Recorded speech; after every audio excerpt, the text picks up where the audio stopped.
भारत माता की, भारत माता की। बीकानेर वो जगह है जिसका नाम देश में कहीं भी सुने मुंह में पानी आ जाता है। और फिर मुझे तो यहां की धरती पर सावन के महीने में आने का सौभाग्य मिला है। इंद्रदेव का आशीर्वाद हम पर बना हुआ है। और अभी हमारे सीपी जोशी जी बता रहे थे कि सियाड़ो, खाटू भलो, उनाड़ो अजमेर, मारवाड़ नित्रो भलो, सावण बीकानेर। यहां के रसगुल्लों की मिठास, यहां की नमकीन और भुजिया का स्वाद पूरी दुनिया में प्रसिद्ध है। मेरे लिए शहर इसलिए भी खास है क्योंकि बीकानेर को छोटी काशी के रूप में भी जाना जाता है। यहां काशी की ही तरह गौरवशाली अतीत भी है और अध्यात्म भी है। ये पावन धरा मां करणी की धरती है। सांख्य दर्शन के प्रणेता भगवान कपिल की तपोभूमि है। ये रुणीचा धाम रामदेवरा के बाबा रामदेव जी, सिद्ध समाज के गुरु जसनाथ जी और वीर तेजा जी के भक्तों की धरती है। ये पर्यावरण संरक्षण के प्रणेता गुरु जंबेश्वर की तपस्थली रही है। ये 13 पंथ धर्म संघ के आचार्य तुलसी की कर्मभूमि रही है। और यहां पुनरासर बालाजी का आशीर्वाद तो प्रत्यक्ष ही मिलता है। इन सभी देवों और संतों को मैं श्रद्धापूर्वक नमन करता हूं।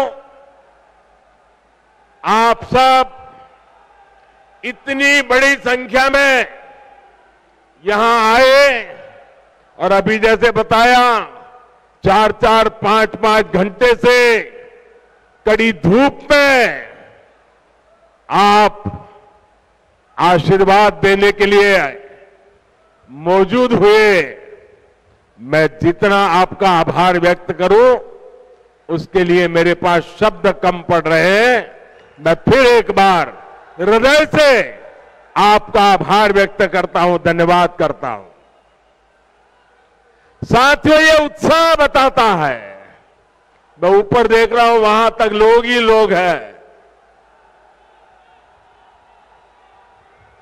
ये उत्साह बताता है कि राजस्थान में मौसम का पारा ही नहीं चढ़ा है, बल्कि कांग्रेस सरकार के खिलाफ जनता का पारा भी चढ़ चुका है। और जब जनता का पारा चढ़ता है तो सत्ता की गर्मी उतरते और सत्ता बदलते भी वक्त नहीं लगता। साथियों, अभी कुछ ही देर पहले मुझे राजस्थान के विकास के लिए 24,000 करोड़ रुपए की विकास परियोजनाओं के लोकार्पण शिलान्यास का अवसर मिला। अमृतसर जामनगर एक्सप्रेसवे को राजस्थान में पड़ने वाला 500 किलोमीटर से लंबा सेक्शन अब शुरू हो गया है। इसके पहले दिल्ली मुंबई एक्सप्रेसवे के दिल्ली दौसा लालसोट सेक्शन का भी शुभारंभ हुआ था। राजस्थान की कनेक्टिविटी के लिए जितना काम भाजपा सरकार ने किया है उतना पहले कभी नहीं हुआ है। पिछले 9 वर्षों में केंद्र सरकार जितनी भी योजनाएं लाई हैं, हमारी कोशिश यही रही है उनका ज्यादा से ज्यादा लाभ राजस्थान को मिले। हमने देश भर के गरीबों के लिए 4 करोड़ पक्के मकान बनाए। इसमें से करीब 20 लाख घर राजस्थान के मेरे गरीब भाइयों बहनों को मिला है। 20 लाख घर। हमने देश भर में करीब 50 करोड़ गरीबों के बैंक खाते खोले। इस वजह से राजस्थान के 3 करोड़ गरीबों को पहली बार बैंक की सुविधा मिली। कोरोना के मुश्किल समय में यही बैंक खाते गरीबों की सबसे बड़ी ताकत बने। भाई और बहनों, विकास पूरी तरह से जनता तक तब पहुंच पाता है जब देश और प्रदेश की दोनों सरकारें साथ मिलकर ईमानदारी से काम करें। पिछले 4 वर्षों में राजस्थान में हालात इसके बिल्कुल उलट रहे हैं। हम दिल्ली से योजनाएं यहां राजस्थान में भेजते हैं, लेकिन यहां जयपुर में कांग्रेस का पंजा उस पर झपटा मार देता है। कांग्रेस को राजस्थान के लोगों की परेशानी से, आपकी दिक्कतों से कोई लेना देना नहीं है। अब आप देखिए, घर घर पीने का साफ पानी पहुंचाने की भाजपा सरकार की योजना से भी अब कांग्रेस सरकार को परेशानी है। जिस राजस्थान को जल जीवन मिशन में सबसे टॉप पर होना चाहिए था, वो सबसे धीमा करने वाले राज्यों की लिस्ट में शामिल है। आज देश के 130 से ज्यादा जिले ऐसे हैं जहां 100% घरों में नल से जल पहुंचा है। इनमें से पूरे देश को 130 जिले और इसमें से राजस्थान का एक भी जिला नहीं है। अब आप मुझे बताइए, क्या राजस्थान के लोगों ने कोई गुनाह किया है क्या? किस बात की सजा दे रहे हो? क्या राजस्थान के लोगों ने कोई गलती की है क्या? क्या आपको नल से जल मिलना चाहिए, नहीं मिलना चाहिए? आपके घरों में पानी आना चाहिए कि नहीं आना चाहिए? देश के 130 जिलों में हो रहा है, आपका एक जिला तो होना चाहिए कि नहीं होना चाहिए था? साथियों, गलती राजस्थान के लोगों की नहीं, गलती यहां की कांग्रेस सरकार की है। कांग्रेस सरकार ने 4 सालों में राजस्थान का बहुत नुकसान किया है। और ये बात कांग्रेस के नेता भी अच्छी तरह जानते हैं। राजस्थान में कांग्रेस की हार इतनी सुनिश्चित है कि यहां की सरकार अभी से बाय बाय मोड में आ गई है।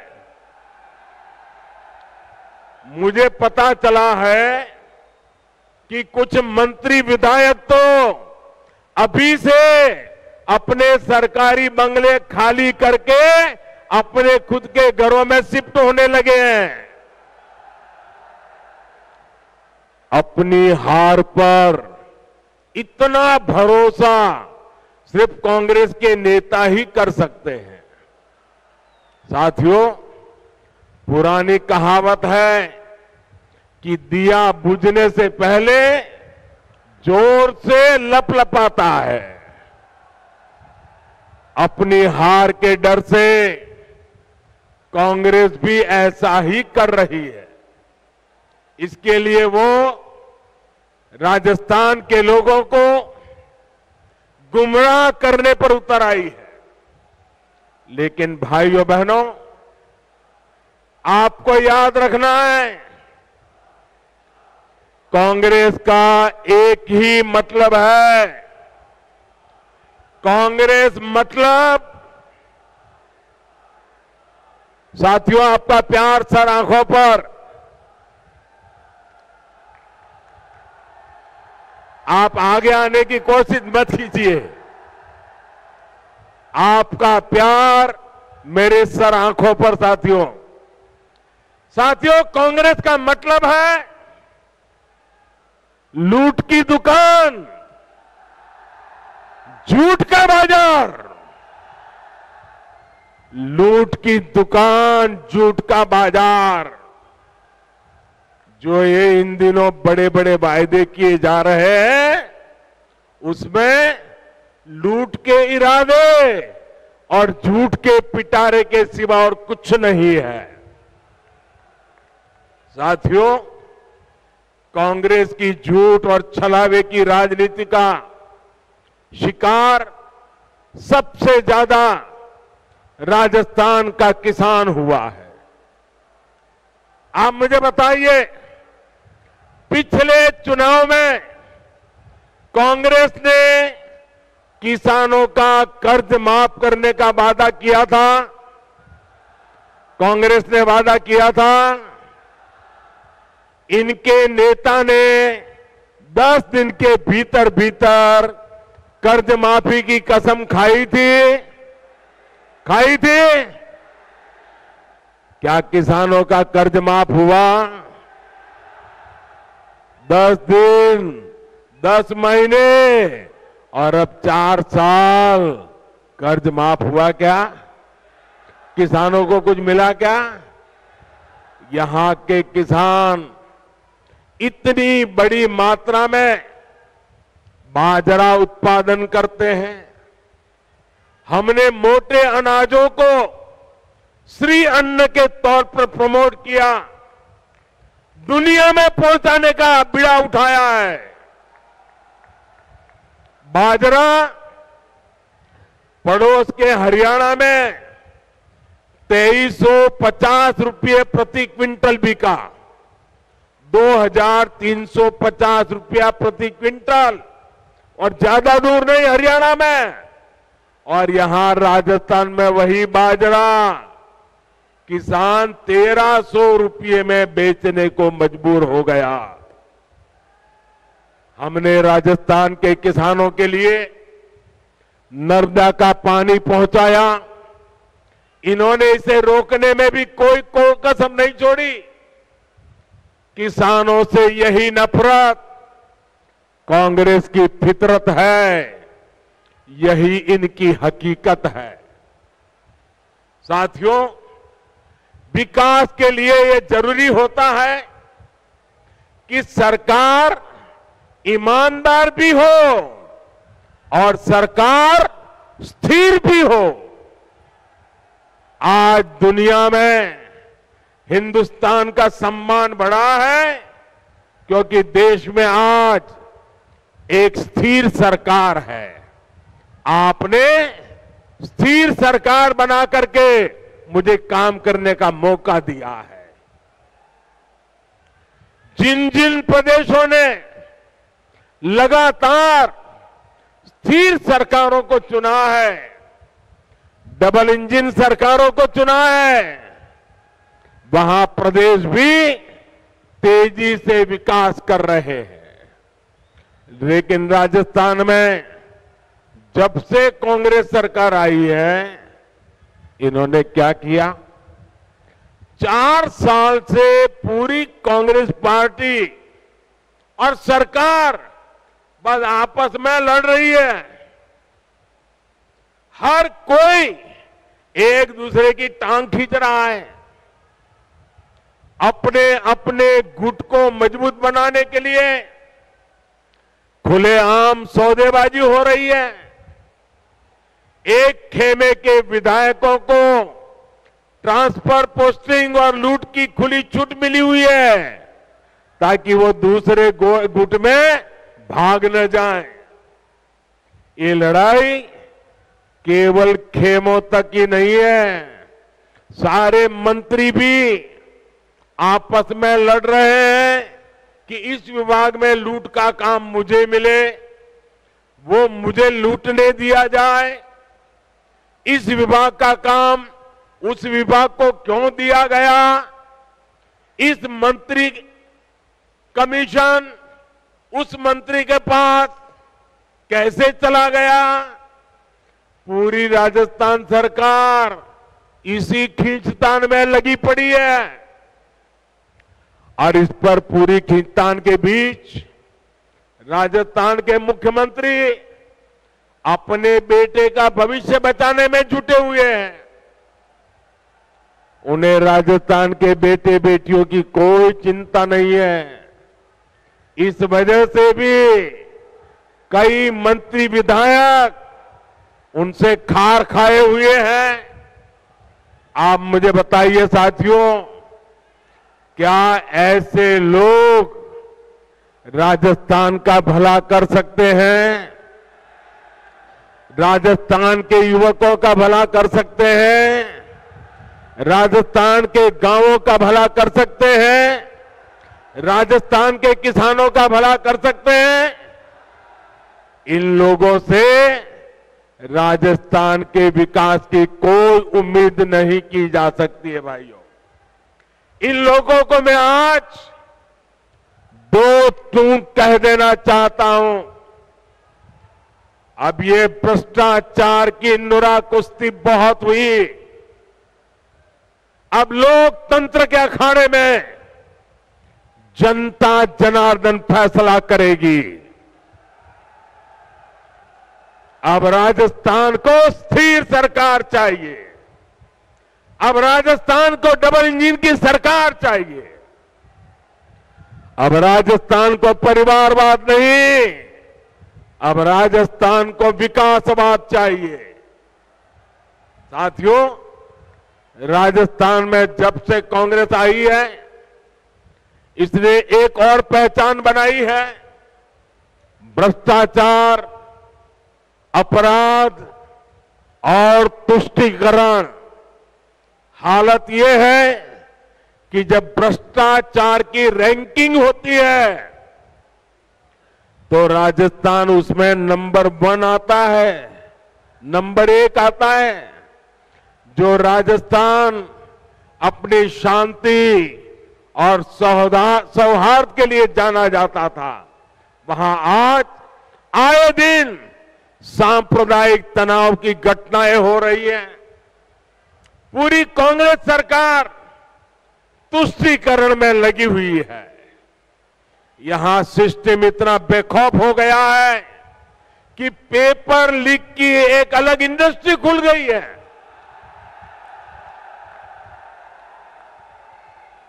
अब तक 17 बड़ी परीक्षाओं के पेपर लीक हो चुके हैं।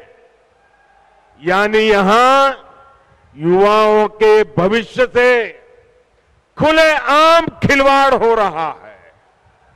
साथियों, हर जगह स्कूल कॉलेजों को राजनीति से बाहर रखा जाता है ताकि बच्चों का भविष्य खराब न हो।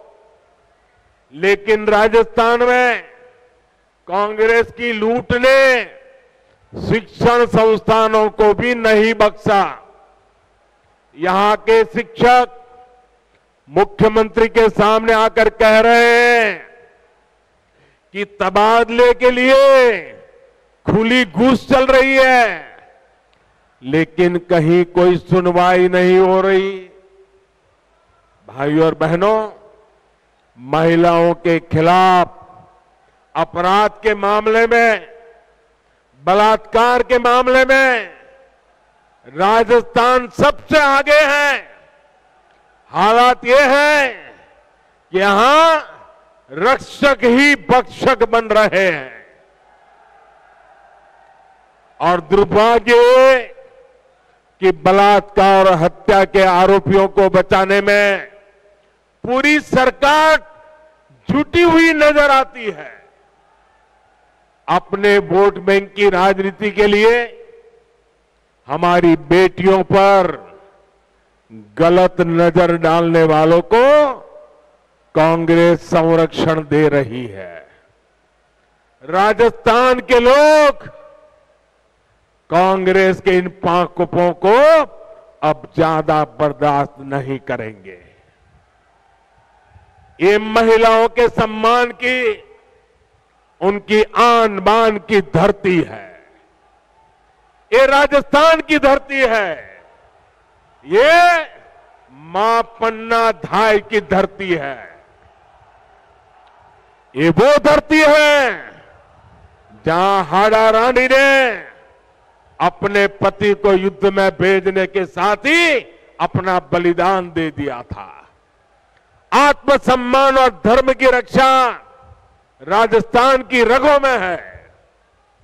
इस पर कीचड़ उछालने की हिम्मत करने वाली कांग्रेस को राजस्थान कभी माफ नहीं करेगा। साथियों, कांग्रेस एक ऐसी पार्टी है जो अगर सत्ता में रहती है तो खा खा कर देश को खोखला करती है, और जब ये सत्ता से बाहर जाते हैं तो देश को गाली दे देकर बदनाम करने लगते हैं। इनको भारत की प्रगति से इतनी तकलीफ है कि इनके नेता विदेश में जा जाकर के भारत को गाली देते हैं। आपको याद होगा, जब जब देश की सेना ने शौर्य दिखाया है, तब तब इन्होंने सेना को भी नीचा दिखाने के लिए क्या कुछ नहीं बोला। सेना कहती है हमने पाकिस्तान में आतंकियों के अड्डे तबाह किए, सर्जिकल स्ट्राइक की, तो कांग्रेस कहती है कि सबूत दिखाओ। हमारी वायुसेना पाकिस्तान में एयर स्ट्राइक करती है तो ये कहते हैं कि कुछ हुआ ही नहीं। कांग्रेस को सेना और सैनिकों से हमेशा दिक्कत रही है। इसलिए वीरों की धरती राजस्थान, जहां से इतने युवा सेना में जाते हैं, उनसे कांग्रेस चिढ़ी रहती है। हमारी सेना के जवान कितने वर्षों से 1 रैंक 1 पेंशन की मांग कर रहे थे। वर्षों तक कांग्रेस की सरकारों ने उसकी उपेक्षा की।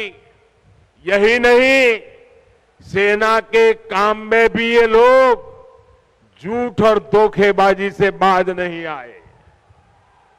1 रैंक 1 पेंशन के लिए हजारों करोड़ रुपए की जरूरत थी, लेकिन कांग्रेस सरकार कागज पर केवल 500 करोड़ रुपए दिखाकर ओआरओपी को धोखा दे रही थी।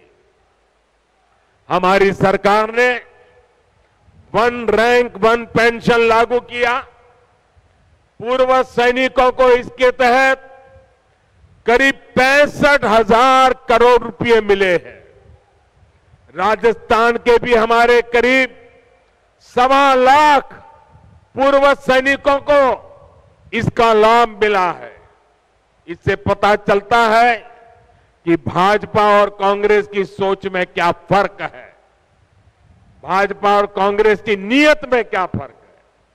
कांग्रेस अपनी सियासत के लिए देश के नुकसान और अपमान से कभी भी नहीं चूकती। भाजपा के लोग देश के लिए पद प्रतिष्ठा सब कुछ बलिदान करने से भी नहीं चूकते। साथियों, हमारा बीकानेर देश का सीमावर्ती जिला है। संकट के समय ये जिला सबसे पहले देश की रक्षा के लिए खड़ा होता है। लेकिन कांग्रेस सरकार ने इस जिले की भी उतनी ही उपेक्षा की है। कांग्रेस ने दशकों तक सीमावर्ती इलाकों को जानबूझकर विकास से वंचित रखा। आज हम बॉर्डर पर हाईटेक सड़कें बना रहे हैं। सीमावर्ती गांवों को विकास को पहली प्राथमिकता बनाकर हमने वाइब्रेंट विलेज स्कीम शुरू की है। लेकिन इन सभी प्रयासों का पूरा लाभ तभी मिलेगा जब यहां डबल इंजन की सरकार होगी। इसके लिए हमें अभी से तैयारियों में जुट जाना है। जीत तय मानकर भाजपा के कार्यकर्ताओं को मेहनत में कमी नहीं करनी है। हमें दूसरे की कमजोरियों पर नहीं, अपने परिश्रम पर भरोसा करना है। साथियों, मैं पिछले दिनों राजस्थान में जहां जहां गया, जो जनसैलाब मैंने देखा है, राजस्थान के लोगों का जो मक्कम निर्धार देखा है, इसलिए मैं आज दावे से कहता हूं कि बहुत ही जल्द राजस्थान की सरकार का जाना तय है। साथियों, आप इतनी बड़ी संख्या में आए, मुझे भरोसा है कि आप राजस्थान में डबल इंजन सरकार बनाने के लिए भी कोई कसर नहीं छोड़ेंगे। इसी विश्वास के साथ आप सभी का बहुत बहुत धन्यवाद। मेरे साथ पूरी ताकत से बोलिए, दोनों हाथ ऊपर करके बोलिए, भारत माता की, भारत माता की, भारत माता की। और जैसे अभी हमारे बीकानेर के सांसद मेघवाल जी नौ रंग की बात करते थे, इस नौ रंग को चमकाने के लिए इस शुभ अवसर पर मैं आप सबसे आग्रह करता हूं, अपना मोबाइल फोन निकालिए, उसका फ्लैश चालू कीजिए और इस नवरंग का प्रकाश लोगों को पहुंचाइए। हर किसी के मोबाइल फोन का फ्लैश चालू कीजिए। शाबाश। दूर दूर तक हर एक के मोबाइल का फ्लैश चालू करिए। बोलिए भारत माता की, भारत माता की, भारत माता की। बहुत बहुत धन्यवाद।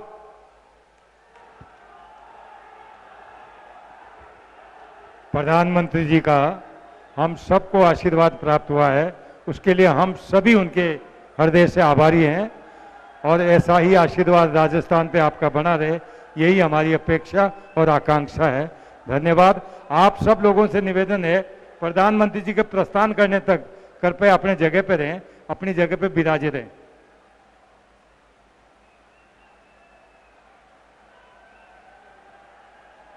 तो राजस्थान के बीकानेर से सीधी तस्वीरें प्रधानमंत्री नरेंद्र मोदी ने